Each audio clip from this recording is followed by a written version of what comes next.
وزیر بلدیات سندھ سعید غنی نے متعلقہ محکموں کو صوبے کی مخدوش اور متاثرہ عمارتوں کا سروے جلد مکمل کرنے کی ہدایت کرتے ہوئے خالی کرائی گئی عمارتوں کی دوبارہ تعمیر کے حوالے سے رپورٹ طلب کر دی ہے۔ وزیر بلدیات سندھ سعید غنی کی زیر صدارت مخدوش اور خطرناک عمارتوں کے حوالے سے کمیٹی کا اجلاس ہوا۔ کمشنر کراچی اور ڈی سی جنوبی نے اپنی رپورٹس پیش کی۔ ڈپٹی کمشنر ضلع جنوبی نے کہا کہ لیاری اور صدر زون میں سروے کے کام کا آغاز کر دیا۔ جن 59 عمارتوں کو خالی کروایا گیا اس کے متاثرین کے حوالے سے بھی رپورٹ مرتب کر لی ہے۔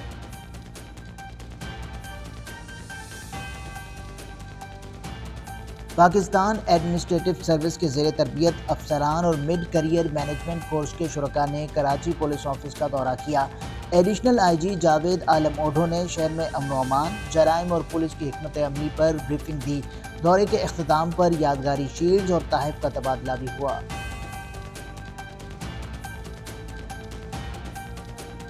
کراچی واٹر بورڈ اور دیگر ادارے حادثے کا انتظار کر رہے ہیں۔ Gulshan Iqbal 13D2 Oxford dies کے سامنے کوئی بھی حادثہ رونما ہو سکتا ہے۔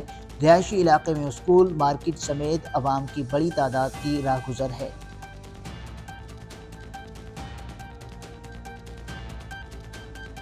کراچی میں پانی کا بحران سنگین ہو گیا۔ اسٹیل ٹاؤن کے مکین پانی کی بوند بوند کو ترس گئے ہیں۔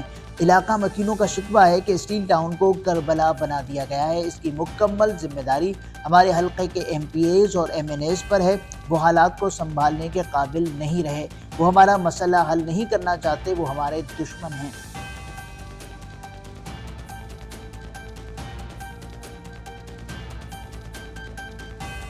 کراچی میں پاکستان کا پہلا ٹیچنگ لائسنس جاری۔ وزیر اعلیٰ سندھ سید مراد علی شاہ نے تقریب میں 619 اساتذہ کو لائسنس اور تقرری لیٹرز دیے۔ وزیر تعلیم سید سردار علی شاہ نے کہا کہ جیسے ڈاکٹر وکیل کا لائسنس ہوتا ہے ویسے ہی استاد کا بھی ہونا چاہیے۔ مراد علی شاہ نے اسے تعلیمی اصلاحات کا انقلابی قدم قرار دیا۔